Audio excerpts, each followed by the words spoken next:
അപ്പോൾ സുപ്രധാനമായിട്ടുള്ള കുറച്ച് അമെന്റ്മെന്റ്സ് ഭേദഗതികൾ കോഡിലൂടെ ഒറ്റ മിനിറ്റ് കൊണ്ട് പെട്ടെന്നൊന്ന് നോക്കിയാലോ. നമ്മൾ ആദ്യമായിട്ട് നോക്കാൻ വേണ്ടി പോകുന്നത് 26-36 ഇന്ദിരാഗാന്ധിയുടെ കാലഘട്ടത്തിലാണ് വന്നത്.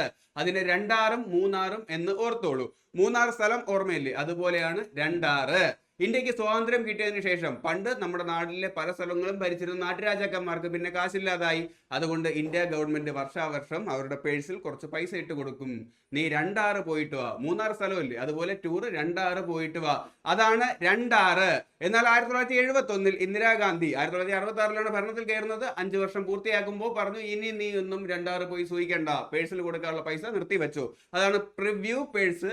1971 26-ാം ഭേദഗതിയിലൂടെ വന്നു 2-6. അങ്ങനെയെങ്കിൽ 3-6 എന്തെന്ന് ചോദിച്ചു കഴിഞ്ഞാൽ സിക്കിമുകാർക്ക് ഇന്ദിരാഗാന്ധി 3-6 പോകാനുള്ള പൈസ കൊടുത്തിട്ട് അവരുടെ പേരിൽ ഒരു സംസ്ഥാനം രൂപീകരിച്ചു എന്ന് ഓർത്തോളൂ. യെസ്, 3-6 36th അമെന്റ്മെന്റിലൂടെയാണ് സിക്കിം എന്ന സംസ്ഥാനം നിലവിൽ വരുന്നത്.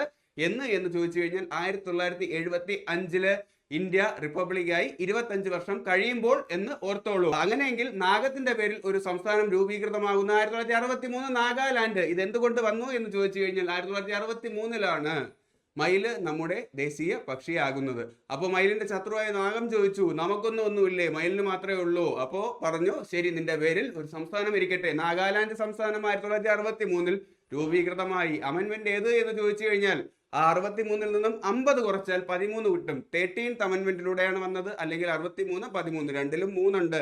അപ്പൊ 1963 വന്ന എന്തൊക്കെയാണ്? മയില് ദേശീയ പക്ഷിയായി, നാഗാലാൻഡ് സംസ്ഥാനം രൂപീകൃതമായി 13ാമത്തെ അമെന്റ്മെന്റിലൂടെ. അപ്പോ കോഡിലൂടെ അമെന്റ്മെന്റിനെ കുറിച്ചിട്ടുള്ള ക്ലാസ് ഫുള്ളായിട്ട് കണ്ട് അമെന്റ്മെന്റുകൾ പഠിക്കണം എന്നുണ്ട് എങ്കിൽ ക്ലാസ്സിലേക്ക് പോകുന്നോളൂ. ഞാൻ താഴെ ലിങ്ക് കൊടുത്തിട്ടുണ്ടാവും.